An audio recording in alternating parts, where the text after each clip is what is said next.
खबर है उत्तर प्रदेश के जिला बाराबंकी से, जहां सरकारी अस्पतालों में आउटसोर्सिंग पर तैनात सुरक्षा कर्मियों को हटाने के आदेश के बाद स्वास्थ्य विभाग में हड़कंप मच गया है।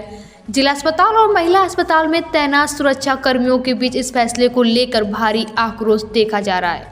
बताया जा रहा है कि शासन स्तर से जारी निर्देशों के तहत आउटसोर्सिंग व्यवस्था की समीक्षा की जा रही है, जिसके चलते सुरक्षा कर्मियों की सेवाएं समाप्त किए जाने का आदेश दिया गया है। इस निर्णय से वर्षों से कार्य सुरक्षा कर्मियों के सामने रोजगार का संकट खड़ा हो गया है। सुरक्षा कर्मियों का कहना है कि वे लंबे समय से कम मानदेय में ड्यूटी निभा रहे हैं और अब बिना किसी वैकल्पिक व्यवस्था के हटाया जाना अन्यायपूर्ण है। कई कर्मचारियों ने विरोध दर्ज कराते हुए आंदोलन की चेतावनी भी दी है। वहीं अस्पताल प्रशासन का कहना है कि उन्हें उच्च अधिकारियों के आदेश का पालन करना पड़ रहा है। मामले को लेकर स्वास्थ्य विभाग में असमंजस की स्थिति बनी हुई है और आगे के निर्देशों का इंतजार किया जा रहा है। तो देखिए उत्तर प्रदेश के जिला बाराबंकी से वीरेंद्र कुमार यादव की रिपोर्ट। वे लोग यहाँ जिलाधिकारी कार्यालय आज ज्ञापन देने पहुँचे हैं। जी, हम लोगों को वहाँ से मना कर दिया गया है।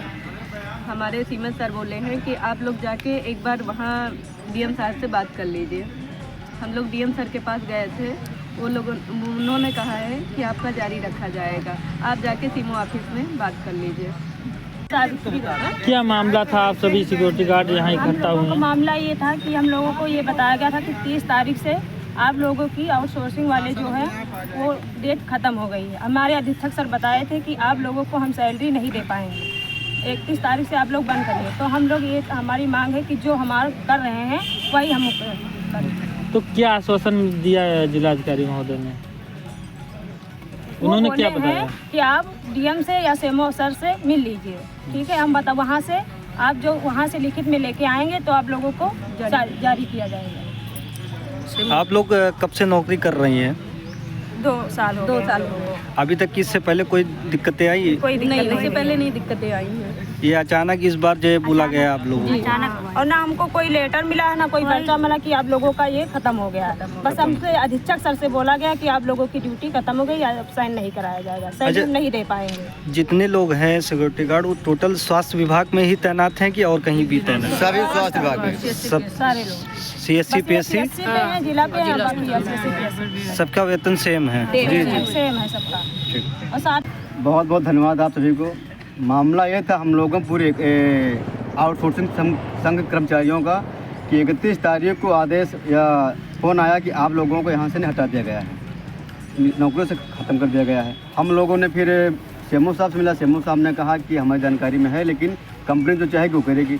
हम लोगों ने कल भी आया यहाँ पर ऑडिटोरियम बाराबंकी, बल्कि मौसम ख़राब होने की वजह से नहीं हम लोग नहीं पहुँच पाए। आज सभी लोगों ने मिल करके डीएम साहब को ज्ञापन दिया गया था कि जो कंपनी हम लोगों के लिए निर्धारित की गई है उस कंपनी में हम लोगों को समायोजित किया जाए। क्या नाम है कंपनी का?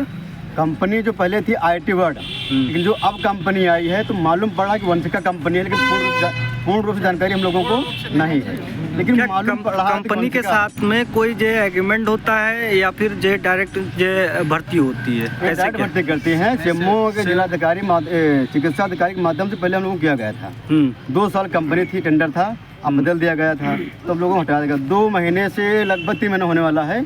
सैलरी हटाने से पहले सूचना कोई दी गई थी आप लोगों को? कोई नहीं। तो अचानक अधीक्षकों ने कहा कि आप लोग ड्यूटी करना बंद करिए, सेमो साहब से लिखे ड्यूटी करेंगे नहीं हम आपकी सैलरी टाइम से आ रही थी? पहले आ रही थी लेकिन बीच बीच रुकती थी, लेकिन इधर 3 महीने से लगभग सैलरी नहीं है। कितनी सैलरी है?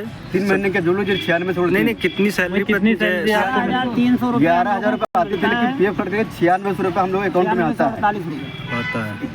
हाँ ठीक।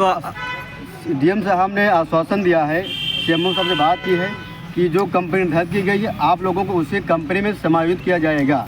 ये बात डीएम साहब ने सीएमओ साहब से फ़ोन करके बता दिया है। अब हम लोग सीएमओ साहब के पास जा रहे हैं और कहेंगे कि हम लोग जैसे ड्यूटी करते थे वैसे ड्यूटी करेंगे। डीएम साहब ने कहा कि अच्छी तरीके से ईमानदारी से आप लोग ड्यूटी करिए, लेकिन एक बार सीएमओ साहब से मिल लीजिए करके। तो हम लोग सीएमओ साहब के पास जा रहे हैं। सीएमओ साहब यहाँ से आदेश करें हर अधीक्षक के पास कि जो लोग पहले ड्यूटी कर रहे थे उनको वैसे ड्यूटी कर दी जाए।